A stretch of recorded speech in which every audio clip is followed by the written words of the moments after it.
بسم الله الرحمن الرحیم. سڵاوی خۆی گەورەتان لێبێت بینەرە بەڕێز و خۆشەویستەکانی بەرنامەی دین و دنیا. لاڵقەیەکی دیکەی بەرنامەکەتان بە خۆشحاڵیەوە بە ئێوەی بەڕێز و خۆشەویستە گەینەوە. ئازیزان، ئەوەی کە لە ویلایەتە یەکگرتووەکانی ئەمریکا لە ئێستایا گوزەرێ لەبارەی خۆپیشاندان و پێکدادان و جۆرێک لە ئاڵۆزی و بۆتە قەیران لە ئێستای ئیدارەی ئەمریکا پێوە سەرقاڵە بە جۆرێک لە جۆرەکان، کوشتنی کەسێکی ڕەشپێست بوو لەلایەن پۆلیسی فیدراڵی ئەمریکیەوە لە کاتێکا کە مامەڵی لەگەڵدا کرد، جانی لەدەستدا. ئەمە بووە سەرەتا و پریشێک بۆ دروستبوونی ئاگرێکی گەورە و کاردانەوەیشی گەورە لە ناوەند و شەقامە فەرمی و نافەرمیەکانی ئەمریکا. بە ئێستەشەوە خۆپیشاندانی گەورە گوزەرێ، تەنانەت کەسایەتیە سیاسی و دیبلۆماتی و هەموو لایەنەکانی دیکەی ژیان بەشداری خۆپیشاندانەکەکەن، نەک لە ویلایەتە یەکگرتووەکانی ئەمریکا بەڵکو لەسەر ئاسی وڵاتانێک دنیا و بەتایبەت لە کیشوەری ئەوروپاش خۆپیشاندانی گەورە بۆ ئیدانەکردنی ئەم بابەتە کوشتنی ڕەشپێستێک بەڕێوەچوو و ناونرا تەمیزی عنسوری، جیاکاری ڕێگەزایەتی، و ئەمە زۆر پرۆتستۆ ئەکرێ و زۆری دانائەکرێ، سەرکۆناکرێ و بە هەمیشەیش کراوە. ئێمە لێرە لە بەرنامەی دین و دنیا پێمان خۆش بوو لە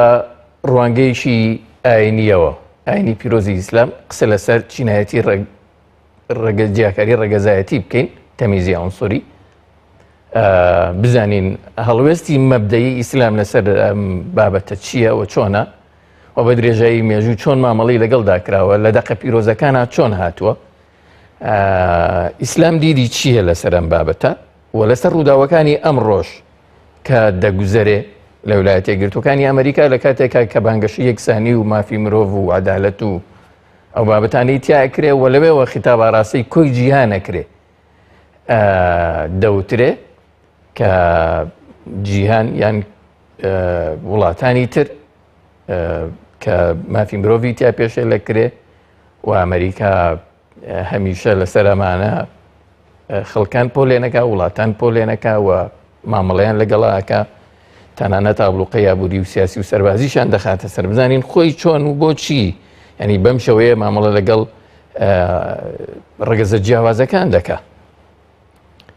گفتوگۆ لەگەڵ بەڕێز دکتۆر عوسمان محەممەد ئالانی، مەحموود ئالانی، مامۆستای زانکۆی سلێمانیەکەین لێرە بەرنامەی دین و دنیا بەگەرمی لە سەرەتای بەرنامە بەگەرمی و خاتنی ڕێزیانەکەین. بەخێربێن کاک دکتۆر. زۆر سپاس بۆ بەڕێستان، زۆر سپاس بۆ میوانداریە، سڵاو ڕێزیشمان بۆ بینەران و بیسەرانی کەناڵی پەیام، داواکارین لە خوای گەورە کە هەموو لایەک سەرکەوتووکە.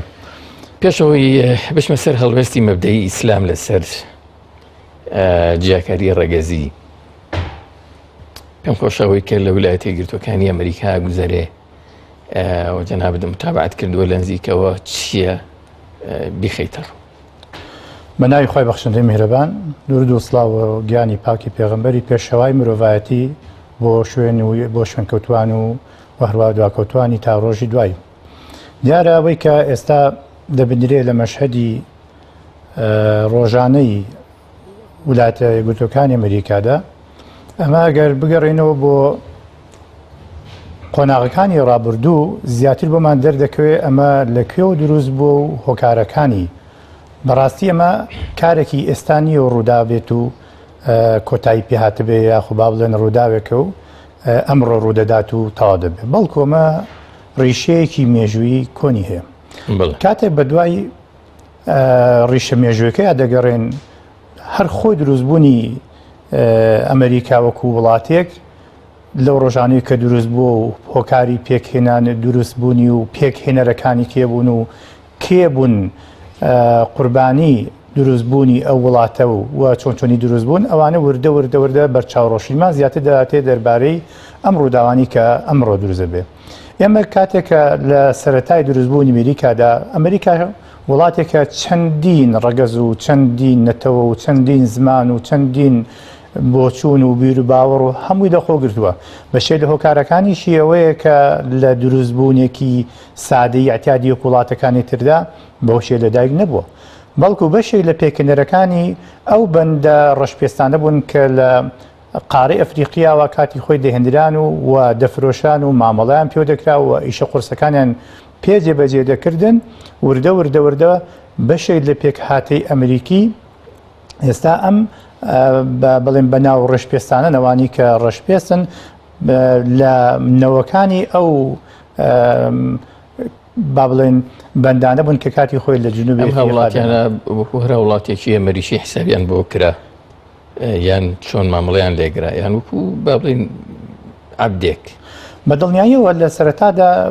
یعنی هەر بەنیهێنیش دەهێنران و بەنیهێنی ئیشیان پێدەکرا و قورسترین ئیشەکان دەدران بەسەر شانی ئەواندا و ئەوان بەرپرس بوون لە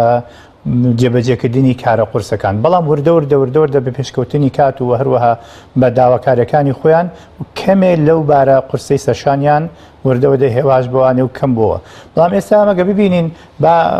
هەڵوێستەیە بکەین لە ڕووداوەکانی با بڵێن سەدەی بیستم لە ساڵانی 50 و 60 ئەمریکادا ئەگەر کەمێ بگەڕێنەوە بۆ قۆناغا دەبینین ینی تا ساڵەکانی 50 هاوڵاتیەکی ڕەشپێستی ئەمریکی کە هاوڵاتی بۆکو هاوڵاتی و خاوەنی جنسی ئەمریکی بووە بەڵام لەگەڵ ڕەشپێستێکە لەگەڵ سپی پێستێکدا زۆر جیاکاری کراوە و زۆر جیاواز بۆ زۆر مامەڵەی جیاواز بە جیاوازەکانیانی بەشێکیان لەوە بۆ یەکێک لەوانە کە قوتابخانی تایبەتیان هەبووە ئەمانە بۆ سپی پێست زمانە بۆ ڕەشپێست لە ڕوانگەیەکی ترەوە تێکەڵاوبوونی سادەی ژیانێکی ئەتیادی هاوڵاتیەکیان بە جوانی بیندراوە کە جیاکاری کراوە بۆ نمونە کاتێکە ڕەشپێستێک لە سارەیەدا لە پاسێکدا دانیشتووە و دەیەوێت لە شوێنە کەوتێتە بە شوێنێکی سپی پێستێک دێت و پێویست بوو بە پێی قانون و بە پێی دەستوری ئەمریکی پێویست بوو ئەم ڕەشپێستە بەبێ ئەوەی سپی پێستەکە داوای بکە هەستێتە پێ شوێنەکەی خۆی بدات و شوێنەکەی خۆ بچۆکە ئەگەر وانە وایە غەرامە دەکرا وانە وایە مخالفی قانونی کردبوو دیارە ئەم لە چەندین جانبدا تەدا لەلایانی دارایی وانەیە یعنی تا ئێستاشی ڕەدابێت هەندێک شوێنی گشتیە مەسەرەن تەنانەت ئەنووسرا هاتنە ژوورەوە بۆ سەگ و ڕەشپێست نییە ینی لە زۆر نەماذجی خراپ یان ئەگەر لاپەڕەکانی مێژوو هەڵدەینەوە بە دوایدا بەگەڕشتی زۆر ناشرین ئەمە گۆڕانی بەسەردا هات بە دڵنیایەوانەیە چەندین هەوڵ و چەندین دەنگ بەرز کرایەوە بۆەوەی کە ئەم جیاکاریە لەسەر ئەساسی پێست و ڕنگ کۆتایی پێبێت یەکێ لەوانی کە زۆر شۆڕشێکی یان با بڵێن زۆر هەوڵێکی کە ئاشتیانەیدا بریتی بوو لە مارتن لۆتەر کینج کە یانێکێکە لەو کەساتی دیارانەی کە لە ڕەشپێستەکاندا و کاتی خۆی یەکێک بوو لە ئەو هەوڵانی ئەو دەنگانی کە هەموو تواناکانی و بە شێوەیەکی زۆر ئاشتیانە هەوڵێکی زۆریدا بۆ ئەوەی کەوە واقعی یاسایی و واقعە حەقیقەکەی ڕەشپێستەکان بگۆڕێ لە ئەمریکادا بۆیە لە چەندی شوێندا مەشهورە ینی کاتێکە ینی بابەتی ئەوەی کە من خەونم هەیە مارتن لۆتەر کینج کە لە ساڵی با بڵێن پەنجەکانەوە دەرکەوت و لە شەستەکاندا ئیتر گەشتە هەموو هەوڵ و تواناکانی خۆی خستەگەر بۆ ئەوەی کەوە هەوڵ بدات کە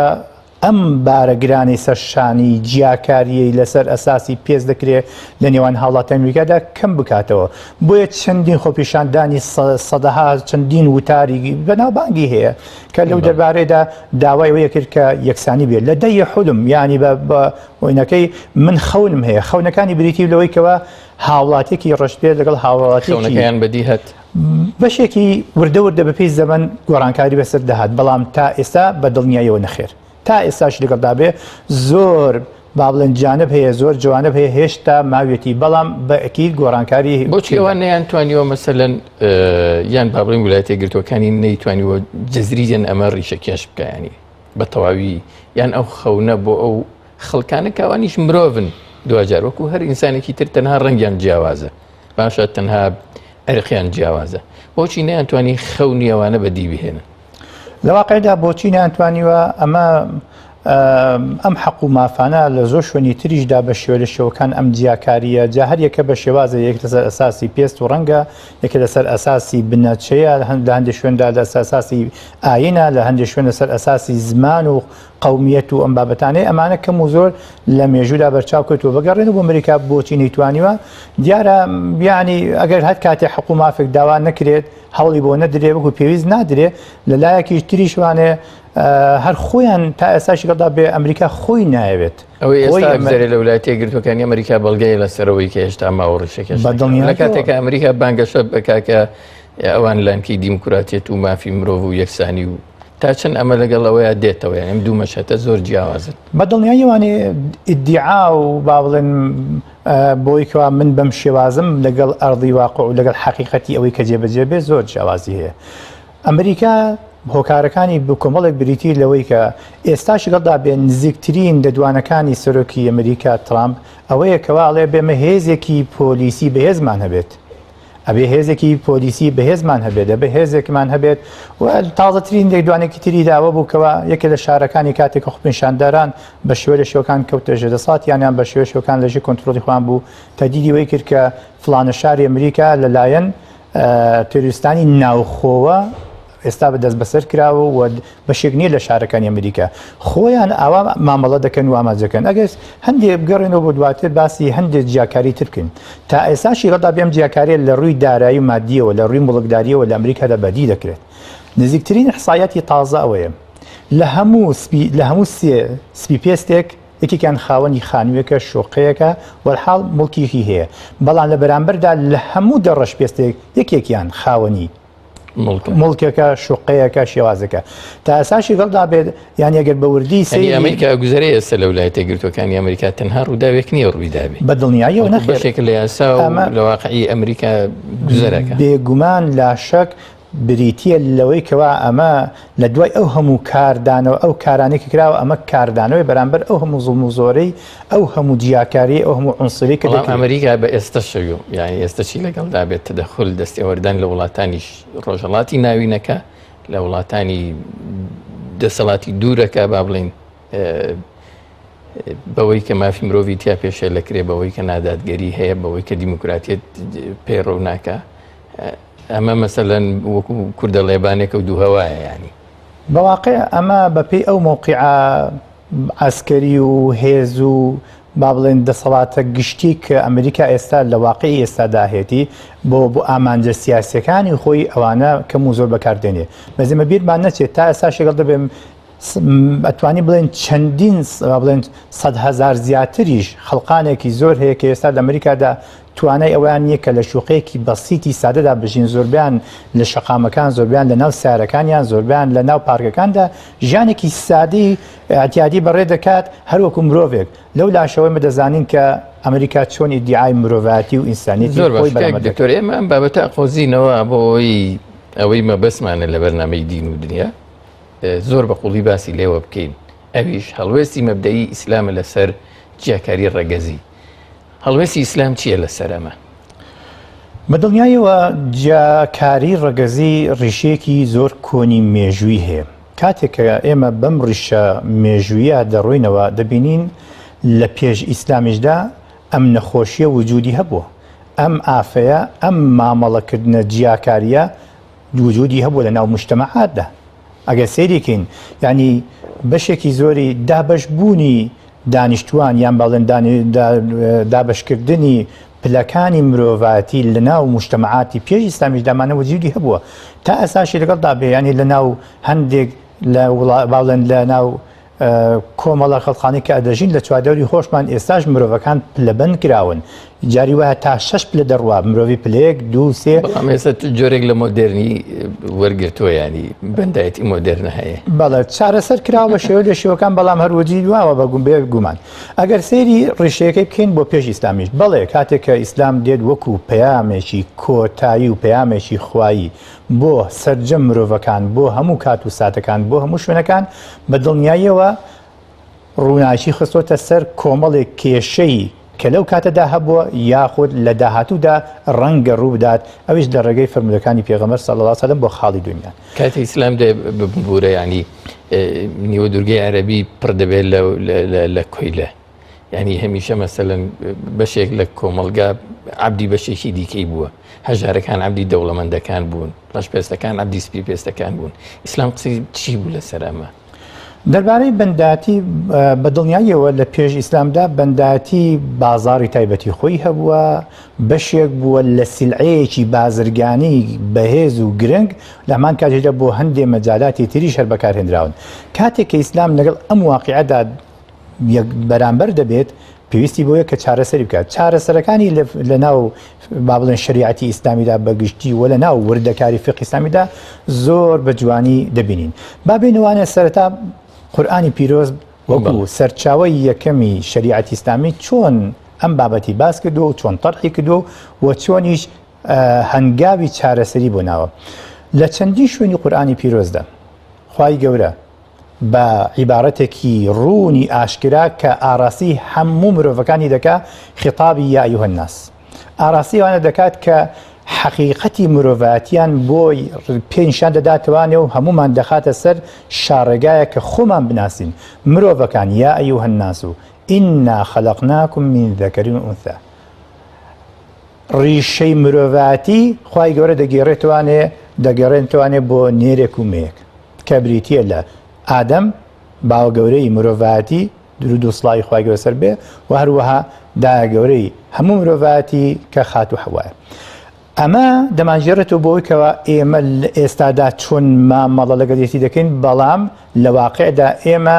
لەو سەرەوە هەمومان دەگەڕێنەوە یەک سەرچاوە کە بریتێ لە سەرچاوی مرۆڤەکان خێزانی بە وجعلناكم شعوبا وقبائل لتعارفوا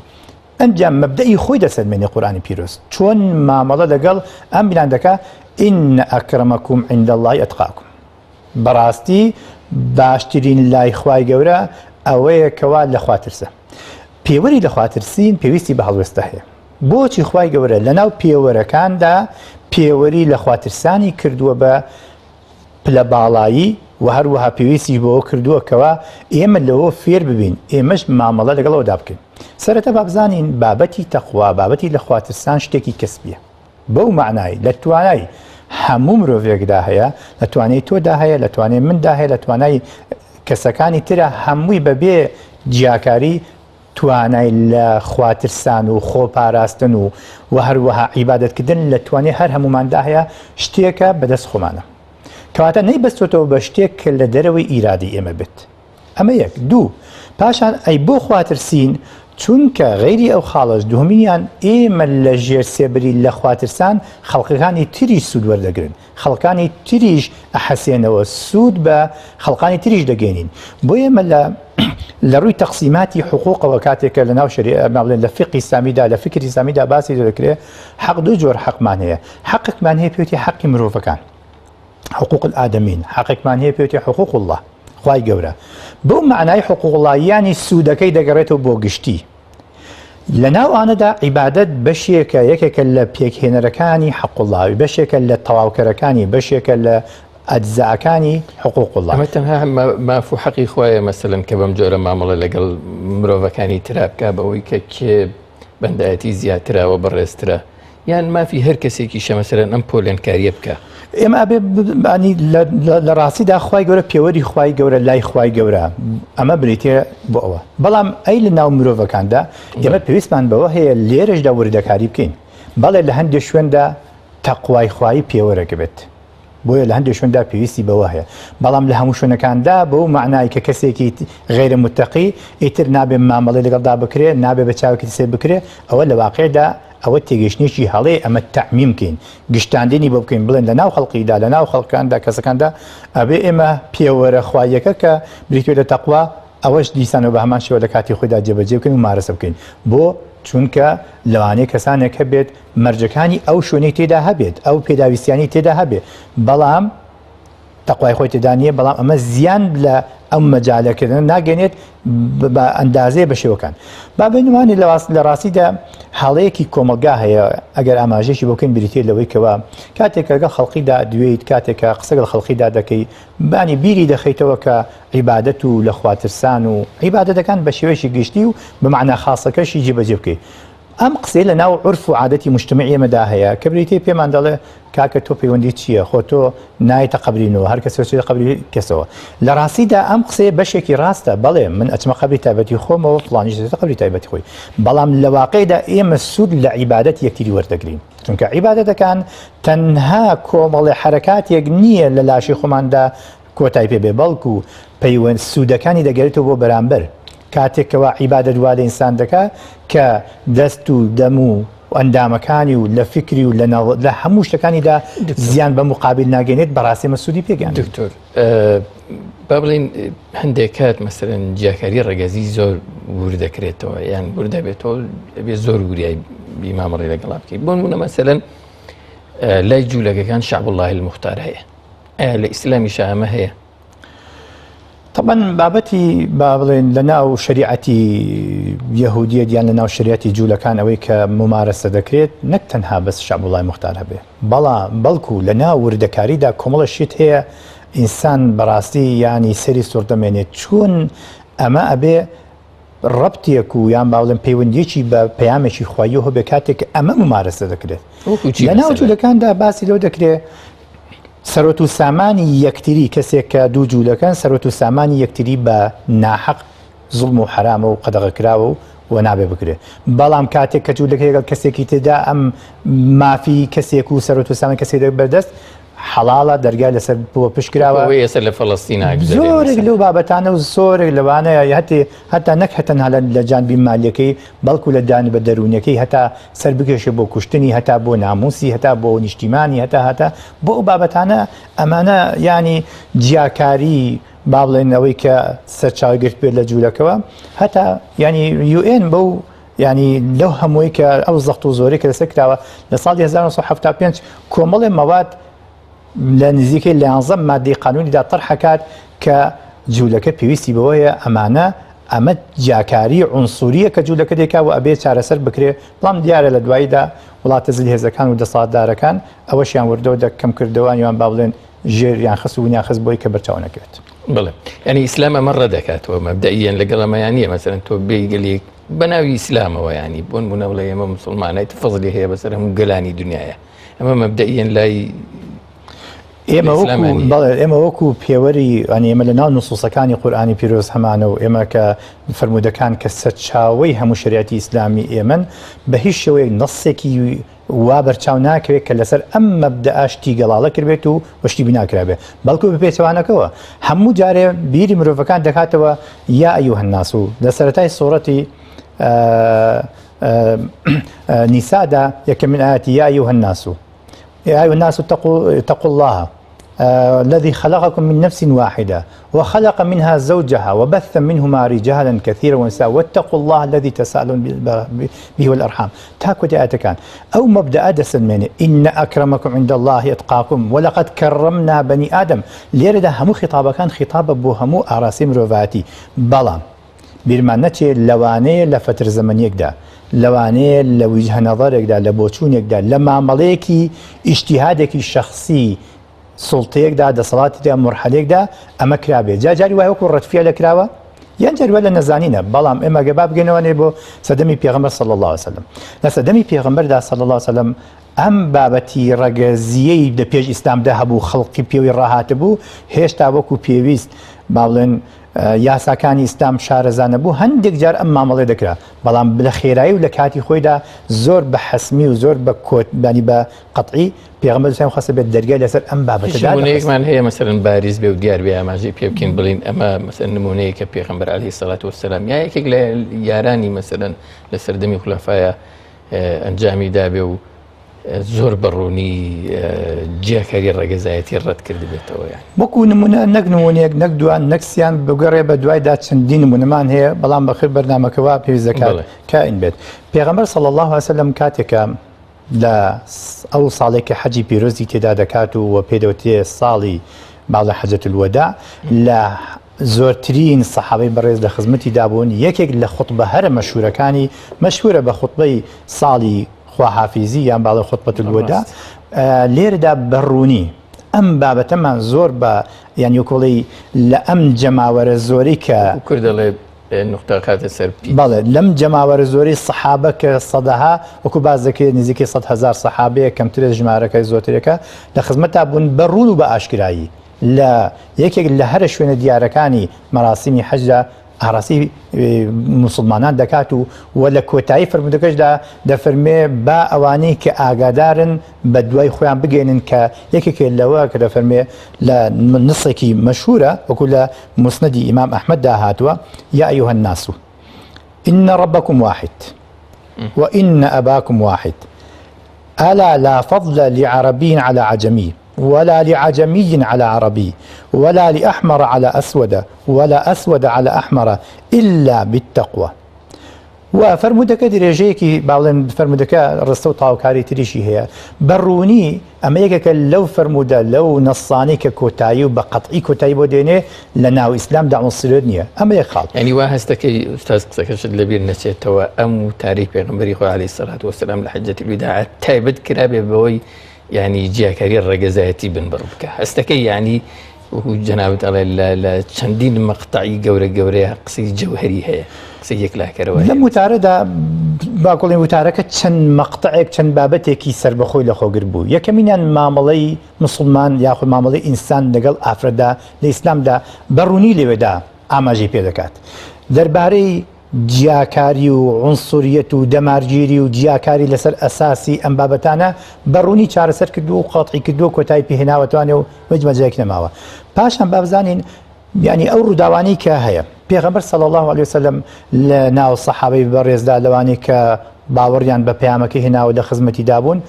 چەندین خەڵقی تری غەیری عەرەبی تیا بووە ڕەشپێسی تێدا هەبووە غەیری عەرەبی تێدا هەبووە چی تێدا هەبووە لەوانە بیلال کە من حەزەکەمەوە بکەیتەوە بە کوردی بەوەی بینەرە بە ڕێزەکان هەندێک بینەرمان هەن مەسەن بە تەواوی لی تێبگەن چونکە زۆر مهمە بۆ بابەتەکە ئێمە ئەوەی کە ئەو بەشەی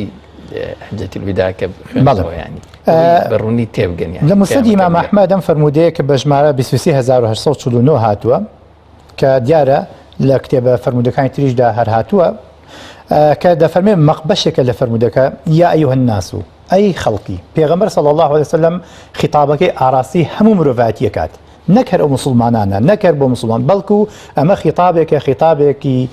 گشتگیر بوو هەموو مرۆڤایەتی هەر بۆ خۆیەوە زۆر گرنگە ینی بەدڵنیایەوە ینی هەناسەی هەموو یاوە نازێتر هەمومانە گرێتەوە هیچ کەسێک نامێنێتەوە لە دەرەوەی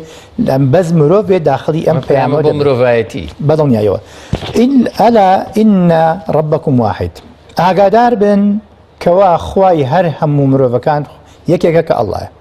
وئین ئەباکم واحد و باوکە گەورەی ئێوەش هەموو مرۆڤەکان دەگەڕێتەوە بۆ ئادەم عەلەیهی السەلام هەمووتان یەک باوکتان هەیە بەڵێ ئەلا لا فەضل عەلی عەرەبی عەلی عەجەمی ئاگادار بن ئەلا کە حرفی تەنبیه بۆ ئاگاداریە ئاگادار بن یعنی ئەم ئاگاداربوونەی وەکو لەفظ وەکو وشەی عەرەبی هەموو جارێ دووبارە کردوێتوانێ ئاگادار بن هیچ جیاکاریەک و هیچ ئەوە نییە کە عەرەب بەسەر غەیری عەرەب ئیتر عەجەمی غەیری عەجەمی دەتوانێت هەموو هیچ جیاکاریەک نییە عەرەب گەورەتر نییە بەرزتر نییە بەڕێزتر نییە بەسەر غەیری عەرەب هەمیشە کۆمەڵێ خەڵک هەبوون هەرچەند هەندێک جار پێتە بڕم لە عەرەبەکان مەسەلەن بە ئێستاشەوە شانازی بەواکەن مەسەلەن کە قورئان بە عەرەبی هاتۆتە خوارەوە محەممەد پێغەمبەر عەلەیهی سەڵات وەسەلام مەسەلەن لە قوڕەیشە و لە عەرەبە بۆ نمونە مەسەلەن ئەم شانازیە لەوێەوە بە تەواوی ینی سفر ئەگرێتەوە بەوەی کە کەس شانازی بەوە نەکە ئەمەش بابەتێکە کرێ بە شێوەیەک ئەگەر کاتە بوو ئاماژەیەکی پێ بکەین بۆچی ئەوە دەبێ ئەوە شتێکی بەبێ پاشان تاواکەری فەرموودەکە و هەروەها هیچ گەورەیەک و بەرزیەک نییە بۆ غەیری عەرەب بەسەر عەرەبدا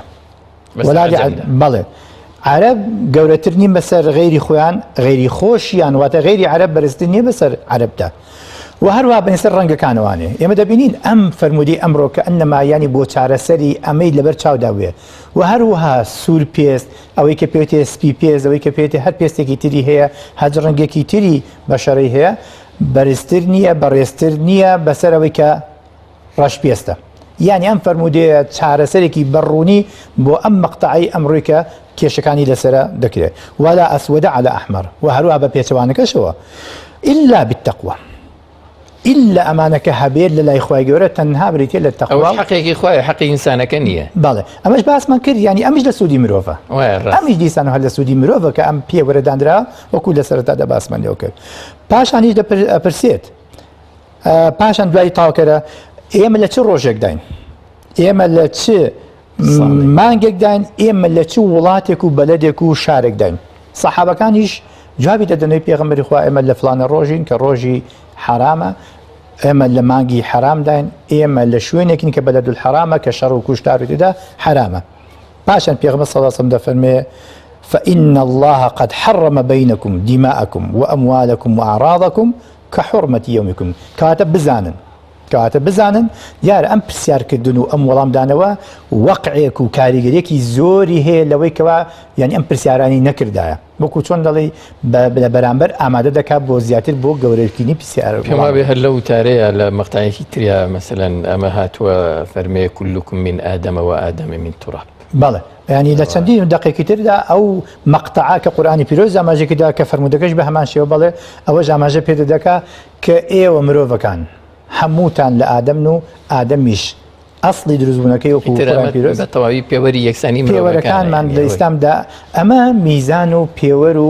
کێشانی ئیسلامە بۆ ئەم بابەت کەک دکتۆر ینی گرنگەوە بپرسم ینی ئەمە بۆ ئەلوپەیتی پێغەمبەریش هەر بەو شێوەیە بووە ینی بۆ نونە مەسەلەن لە میزانی خۆی گەورەیە هەر لەوێەوە بیگرە ئایا ئەوان هێندەی خەڵکی تر پابەندی پەرستش و عیبادەتەوە بوون یا هەر بەوەی کە ئەلوبەیتی پێغەمبەرن ئیتر مەسەلەن لەخوا ترسانیان کەمتر بۆتەوە شانازیان زیاتر بووە بۆ نونە مەسەلەن ئەوە مامەڵەیان جۆرێکی تر بووە یان پلێک لە سەروی خەڵکی ترەوە بوون ئەمە چۆنە مەسەلەن لە ئیسلامە تەنانەت ئەوانیشی گرتوتەوە ئەم یەکسانیی کە باس دەکرێت بە دڵنیاییەوە ئێمە هەندێک خاڵمان هەیە پیانەوترێت تایبەتمەندەکانی پێغەمبەر صلی الله عليه وسلم لە کردەوە لە وتار لە هەندی ئەحکامی شەرعیشدا وەکو زاناکانی فوقەهای ئیسلام ڕەحمەتی خوان لێبێ لە سەرچاوەکانی کە قورئانی پیرۆز و فەرمودەیە بە تایبەتی فەرموودە لێردا ئەوانیان هەڵێنجاوە کە هەندی ئەحکام هەیە تایبەتن بە پێغەمبەر صلی الله عليه وسلم هەندێک هەیە تایبەتە بە ئومەتەکەی هەندێک تایبەتە بە خزمەکانی ئەمە بەجادێکی ترە بەڵێ بە دڵنیاییەوە جێی شانازیە جێی دڵخۆشی ئینسانە کە لە کاتێکدا لە بنەماڵەیەکە یان با بڵێن لە بەرەبابێکی یاخود لە خزمانی پێغەمبەر بێ ئەمە جێی شانازی هەمووانە وەمە جێی ڕێز لێ گیراوە بەڵام ئەمە نابێتە پێوەری ئەوەی کەوا ئیتر ئەمە لێرەدا کۆتایی پێبێنین بە دڵنیاییەوانێ کاتێکە بینین پێغەمبەر صلی الله عليه وسلم لە یەکێک لە ڕۆژەکاندا کە ڕۆژی جەژنی قوربان بووە پێغەمبەر صلی الله عليه وسلم فەرمایشتێکی جوان و ڕوون ئاراستەی خات و فاتیمەی کچی خۆی دەکات کە خێزانی ئیمام عەلی ڕەزا ڕەحمەتی خوان دەبێت ئەفەرمێ یا فاتیمە ئەی کچە شیرینەکەم طبعاً پێغەمبەر صلی الله عليه وسلم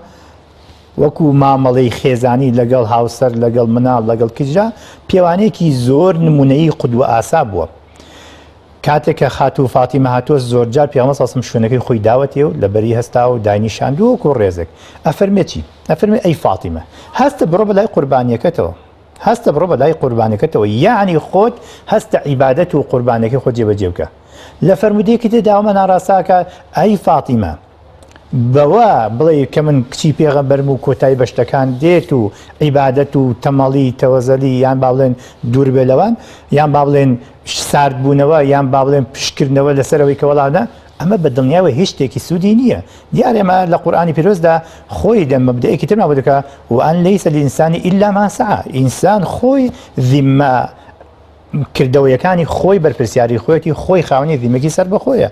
لەبەرەوە بە دڵنیاییەوە نەخێر ئەگەر بەسەیریکەین لە مامەڵەی پێغەمبەردا صلی الله عليه وسلم لەسەر ئەساسی ئیمان لەسەر ئەساسی بڕوا لەسەر ئەساسی ئەوە وەکو تەشجیعێکی شەبوانی تر یعنی پێغەمبەر صلی الله عليه وسلم بەشێک لە خزمەکانی لە مەرحەلەیەکدا و هەندێکیشان تا کۆچی دوایانی تا مردووشن مسلمان نەبوون وەکو بەشێک لە مامەکانی ئەمانە هیچ شتێکی لە نەکردو قورئانی پیرۆزیش ئاینەکەی هێناوەتە خوارەوانێ و تەبەت یەدا ئەبی لەهەب وتەب ئەبوو لەهەب کە ئەم ئاتەیە دەربارەی هاتووە مامی پێغەمبەر بە صلی الله عليه وسلم کەسی لەولاوە بیلالی حەبەشی لەولاوە بیلالی حەبەشی سەلمانی فارسی کێو چەندین سەحابەی بەڕێزی تر یعنی گەشتێک ڕێک باسیکی هەوشەوەی ئەوەیە کە کاتێ ئەبی زەر قسەیەک بە بیلالی حەبەشیە لێ نازانم جەنابەت فەرمودەکە لە ئەبوو داود ڕەحمەتی خوای لێبێ سنەنی ئەبوو داوددا هاتووە کاتێک کە ڕۆژ لە ڕۆژان ئەم سەحابیە بە شێوە لە شێوەکان یعنی ئین دەبێت و قسەیەک بە ئەم سەحابیە بە ڕێزە دەڵێ پێی دەڵێ یعنی وەکو چۆن دەڵێ ئینسان عادەتەن هەندێک جار وشەیەک دەڵێت کە فڵانە مەسەن بۆ من دایکی وا بوو مەسەن بۆ من دایک باڵا کورتە یان مەسەن بۆ من دایکی ڕەنگڕەش پێستا یان لە بابەتانە بووە کاتێک کە ئەم قسەیە کە ینی بۆ کۆڵێم هەڵەیە ئێمە دەزانین سەحابە معسووم نەبوون لە هەڵە معسووم نین لە هەڵە هەڵەیان لێ بووە تاوانە لێ بووە کاتی ئەم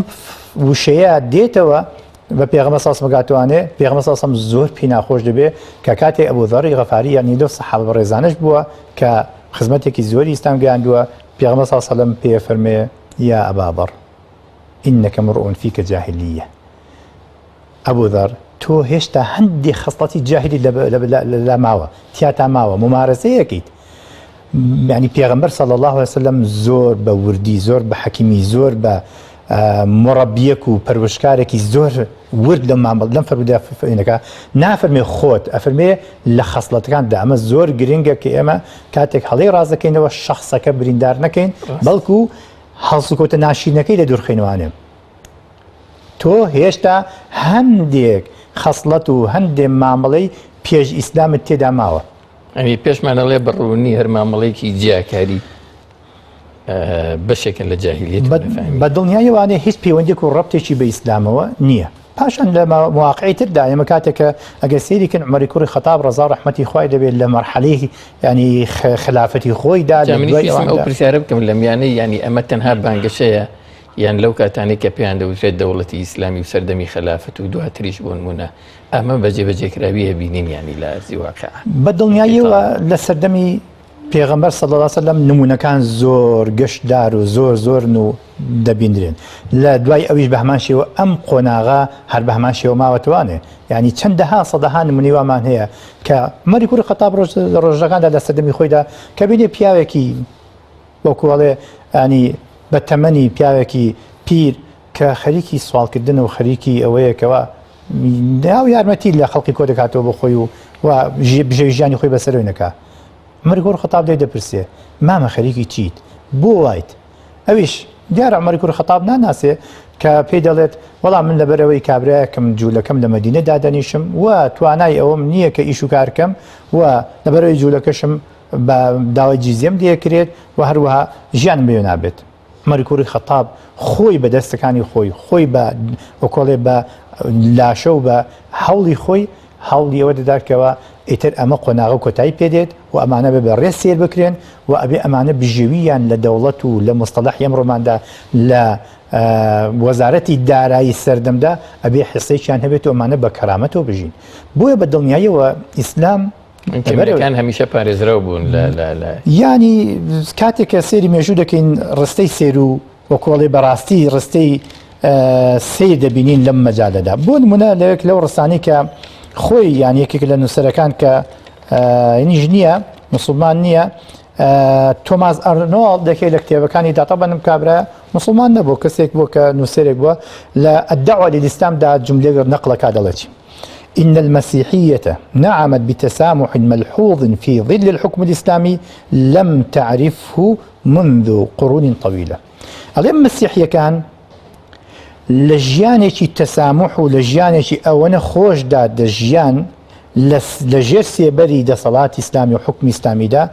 کە سەردەمانێک و چەندین سەدەیە کە ژیانی وا خۆشیان نەبینیوە لە واقعدا ئەمە بەس مجرد بریتی نییە لە ڕستەیەک و مەقتەعێک و مەشهدێک بێ سەدەها و سەدەهای لەو مەشاهیدانەمان هەیە تا ئێستاشی لەگەڵدا بێ جوولەکانی مەدینەش ئەو کاتی هەروە بوون کە لە کاتێکات پێغەمبەر عەلەیهی سەڵات وەسەلام دەسەڵاتی گەورەی هەبوو ئەوان ئێمە بیرمان نەچێت لە ناو ینی مامەڵەی تازەی ئێمە وەکو کوردیش کە وەکو با بڵێن زۆر دەسەڵاتدارێتی و حکم و دەوڵەتی کۆمەلگەیەکی ئیسلامی وەکو بڵێ دانی ئێمە مامەڵەکانمان بەشێکی زۆری ینی وەرگیراوە ئەگەر سێریکەین ڕاستەخۆ ناڕاستەخۆ لە شریعەتی ئیسلامی لە ناو فیقی ئیسلامی هەڵێجراوە کاتێک کە مەلیک مەحموود لە ساڵەکانی 1920دا لە سلێمانیدا حکومەتی هەبووە کەریمی عەلەکەیەکێک بۆ لەو کەسانێکەوە وەزارەتی دارایی و وایانی بەدەستەوە بووە ئەو هەموو هاوکاری و یارمەتی و هەروە ئەم پێکەوە ژیانەی ئەوەی کەوا ئێستا لە ناو وڵاتی ئەمەدا هەیە کە کەنیسەی هەیە کە وڵاتی هەیە کە زەویزاری هەیە کە چی هەیە یعنی گە سەیری بەتایبەتی منتقەی ناو کۆیە بکەین لە وڵاتیەوە بە منتقەی هەولێر لە وڵاتیەوە دەبینی یانی ئەمانە زۆر بە چۆن نەژین ینی بە ژیانێکی زۆر سادە و ئەتیادی دەژین کەمە بەڵگەیە لەسەرەوەی کە ئیسلام وەکو پەیامێکی خوایی و کوردیش وەکو مسلمان شوێنکەوتوێن پەیامە حاڵی بووە لەوەی کە چۆن مامەڵە لەگەڵ ئەوانە دەکا کە لە کاتدا ئەمانە لە دینی ئەو نین بەڵام مامەڵەی دنیاییەکانیان زۆر بە گەشاوەیی و بەجێی سەربەرزیە و جێ ئەوەیە کە ئینسان بەڕاستی چەندین نمونەی وامان هەیە لە مێژوودا زۆربەی گەڕەکەکانە مەسەلەن ئێستا شەر بە ناوی گەڕەکی جوولەکان ینی بانگەکرێیان ناوە هێنرێت بەڵێ ماڵ نەتوانێت سلێمانی هەیە لە زۆر حاڵەتی تریژ یانی ئەمەگەر سەیری پیڕابۆ زمانێکی تۆزە دووتریشکەین ینی ئەمانە زۆر بە جوانی بە زۆر بە کۆڵێ بەڕوونی و بە گەشاوایی دێنە بەرچاو. بڵێ ئێمە لە کۆتایی بەنامەکە نزیکە بینەوە ئەگەر پامێکی دیاریکراوت هەبێ بۆ ئەوی کە بەڕوونی بەڕوونتر مەسەرەن لەسەر و حەدەسانی کە لە ئێستا لە جیهان ئاگودەرێن دەربارەی تەمیزی ئەوەنسۆری تیاکاری ڕەگەزی هەڵوێستی ئیسلام و مامەڵەی ئیسلام لەگەڵ خەڵکانی دەرەوەی بازنەی ئیسلامی مەسەلەن سپاس دەکەم. طبعا ئێمە ئاماژەمان بۆ کۆمەڵێک لە دەقەکان لە قورئانی پیرۆز لە فەرموودە لە مامەڵەی پێغەمبەر صلی الله علیه و سلم و هەروەها لە مامەڵەی سەحابەی بەڕێزیش کرد کە تێگەیشتویان لە شریعەتی ئیسلامیەوە چۆن بووە. ئەگەر هێشتا باڵێن هەندێک نمونەی تر بنکەین ئەبینین مامەڵە ڕەگەزیەکە لەکوێیە چێ ئەم مامەڵەی کردووە. ڕووداوێک باز دەکەین کە ئەمە جێی بەڵێن بەڕاستی هەڵوێستەیە. ئەبوو کاتێککە عەمری کوڕی عاصێکی لەو سەحابەی بەڕێزانەی کە بیانی پێوێتێت داهیەت العەرەب یان با بڵێن یەکێکە لە حەکیم و عاقڵ و ژیرەکان بووە، بەڵام ڕەنگی پێستی ئەم سەحابیە بەڕێزە ڕەنگێکی با بڵێن ئەوەی کە پێوێتێ ڕەشپێز بووە. کاتی عەمری کوڕی عاص وەکو وەفدێک لە سەرۆکاتی وەفدێک دەنێردرێت بۆ قوتوێژی و حیوار و گفتوگۆ لەگەڵ یەکێک لە دەسەڵاتدارەکانی قبتیەکان یان با بڵێن مەسیحەکانی میسر. کاتێکە چێتە ئەوێ یانی مقەوقەز یان با بڵێن سەرۆک مستەڵەحی سەرۆکی ئەو کاتە بووە کە بینێت ئەم وەفدە سەرۆکاتەکەی عەمری کوڕی عاص و عەمری کوڕی عاسیش کەسێکە کە ڕەشپێستە قبوڵی ناکات. قبوڵی ناکات، ئەڵێ من ئامادە نیم. ینی بۆ تویان کردو بە سەرۆکی وەفدەکە بۆ کەسێکی دیریان نەکردووە تۆ لە بەرەوەی ڕەنگی پێسدەوەیە و ئیلحاحیشەکە لەسەر بێم وەفدە تێک بچێ بێم وەفتە هەڵبۆشێتەوە بەڵکو وەفتێکی تر بنێردێ بۆ لای کەوا ڕەنگی پێستی کەسەکە بۆ گۆڕدێت کاتە بەڕوونی دەرەکەوێت ئەم مامەڵەی چێ کردوێتی و چێش تاکیدی لەسەر ئەوە کردوێتوانێت کە ئەم مامەڵەی مرۆڤەکانە بێ یەکسان بەدڵنیایەوانێ ینی مێژووی بەتابەتی فەرموودە بەتابەتی مێژووی مەرحەلێکی زۆری زەمەنی ئیسلام پڕە لە سەدەها نەمادەجی ئەوە بە هیچ شێوەیەک بەڕاستی جێ ئەوە نییە کە ئەمە بکرێتە ماڵ بەسەر ئیسلامەوە. سەبارە دەربارەی مافی مرۆڤی کە گرنگە پەیوەندێکی ڕەبتێکی بەوە هەیە چونکە بۆ لە نەتیجەدا بەڵام ئێستا قسەشە فەرمووی مەسەلەن زۆر جار مسلمانان و ئیسلام لەو گوتارەی کە لە خۆراوەوە سەرچاوە ئەگرێ تۆمەتبارەکرێن بەوەی کە نادادگەری هەیە مەسەلەن کەمینەکانە چۆسێنرێنەوە چوزانم جیاکاری ڕەگەزی پێڕەوەکەن ئێوە سەتان لەسەرەمە چییە؟ دەواقعدا ئێمە من وای دەبینم کە هۆکارە سەرەکیەکانی دروستبوونی ئێمە من بە دوو خەڵی دەبینم. یەکێکیان هەر خۆی بخۆی ڕۆژئاوا زۆر بەشێکی زۆری هەڵوێستەکانی لە سیاسەت و لەنا وەکوڵێ ناوێت تێبگا و ئامادەنی تێبگا و بۆکۆڵێ قانجاسی لەوەدا کە بەو شێوەیە تۆمەتباری عالەمی ئیسلامی بکە یاخود منی گەرمانە بۆ خاڵی کیتریشان غیری و خاڵە بریتێلەوەی کە بەڕاستی وەکو پێویست غەرب ئیسلامی نەناسیوە وەکو واقع وەکو بە وردەکاریەوانە شارەزایی ناو ئیسلام و شریعەتی ئیسلامی و وردەکارەکانی ناوی نییە. من ڕووداوێک باز دەکەم ئەگەر کات مابێت ڕووداوێک باز دەکەم کە لە دوایەوەی کە لە ساڵی 1940 کە با بڵێن UN و هەروەها وڵاتانی ئەندام لەو حلفەدا و لەو پێکاتێدا میثاقی حقوقی ئینسانیان ئاراستە کرد و ئاراستی کۆمەلگا کرد کە پێویستە وڵاتان و حکوومات و ئەمانە پەیڕەوی بکەن و لە خلالی مناقەشەی ئەم حیوار و گفتوگە و ئەم خاڵانەدا شتێک بەرچاو دەکەوێت کە بەشێک لە مامۆستاکانی قانون لە فەڕەنسا داوای ئەویان کرد لەگەڵ سەفیری ئەو کاتی سعودی ئەمە ڕووداوەکە لە 22/5/1972 کە ئێمە بێت حیوار گفتووە بگەن لەگەڵ زانایانی بەش لە زانانی عالەمی ئیسلامی کە سەفارەتی سعودی بوو. سعودیە چەند زەمینەسازی بۆ کردووە چەند دانیشتێکی کردێکە لە دانیشتەکانی بریتی و لە ئامادەبوونی کۆمەڵێک نخبە و عەقڵی قانونی ئەوروپی تاوەکو مناقەشە بکەن لەگەڵ مامۆستایانی زانکۆ و هەروەها لەگەڵ بەشێک لە مەشایخ بەشێک لە مامۆستایان و زانایانی بواری شریعەتی ئیسلامی لەسەر ئەم خاڵانە. حیوار و گفتوگەکان درێژەی کێشا خاڵ جارە بوو دوو جار بوو لە کۆتاییدا سەرۆکی ئەو وەفدە کە یەکێک بوو لە مامۆستاکانی جامیعەی جامیعی دەبلن بەڵێ لە ئیرلندا سەرۆکاتی وەفدەی کردو لە کۆتاییدا ئەم جملەی بەڕوون بە ئاشکرایی وت ئەوەی دوای خوارەوەی وت من هنا ومن هذا البلد الإسلامي ئەڵێ لێرە لەم وڵاتە ئیسلامیە دەمان ئەم دانیشتە کە باسی دۆ دەکرێت لە سعودیەوە کراوە بۆ لێرە ولا لە ئەم وڵاتی ئیسلامیە کە سعودیە يجب أن تعلن حقوق الإنسان پێویستە ئەلێرە حقوق و مافەکانی مرۆڤ ئیعلام بکرێ ئیسلام کە با بڵێن سعودیە بەشێکە وەکو عالمی ئیسلامی کە بەشێکی گرنگی عالمی ئیسلامیە پێویستە ئەوانە ببن بە سەرۆک و وان با بڵێن بە بڕیاردەر و لێوێ ئەعلانی مافی مرۆڤ بکرێ لا من غيره من البلدان نەک لە شوێنانی تر نەک لە فەڕەنسا و نەودەشێ بۆ وأنه يجب على العلماء المسلمين أن يعلنوا هذا الحقائق المجهولة على الرأي العالم العالمي هذا پێویستە لەسەر زانایانی مسلمان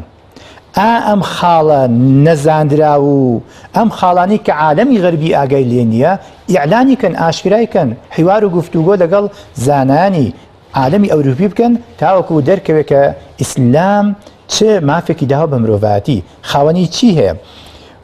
والتي كان الجهل بها سببا لتشويه سمعة الإسلام ئەوروپا لەبەرەوەی وەکو پێویست ئاگادار نییە بەسەر شریعەتی ئیسلامی بەسەر وردەکاریەکانی بەهۆی ئەم نەزانینەوانێ وای لێکردووە کە سمعە و هەروەها مەکانەتی عالەمی ئیسلامی لە لای ئەوروپا وەکو پێویست نەناسرێ وەکو پێویست بەچاو نەبێ عن طريق إعلام الإسلام والمسلمين للرجاء إعلام للرجاء بعضن أو كنال راجعنا كعالم إسلامي هدي بدل نهاية وبشكي زوري أم تومت بارا من دم أو بلم بشكي زوري أو تومت بار كدني عالم إسلامي با أو كما في مروفنا بارزة وشي دبيت بدل نهاية وبشكي زوري أو أوروبا وكوبيويست إسلامي ناسيو زۆر سپاس بەڕێز دکتۆر عوسمان محمود ئالانی مامۆسایی زانکۆ لە سلێمانی سپاس ئەزیەتتان کێشە سپاس بە بەڕێزشتان سەرکەوتو بن لەش ناساڵێت نەرە بەڕێز و خۆشەویستەکاناتی نەکۆتایی ئەڵقەی ئەمجاری بەرنامەکەتان دین و دنیا تاڵقەیەکی تر هەرشان سپاس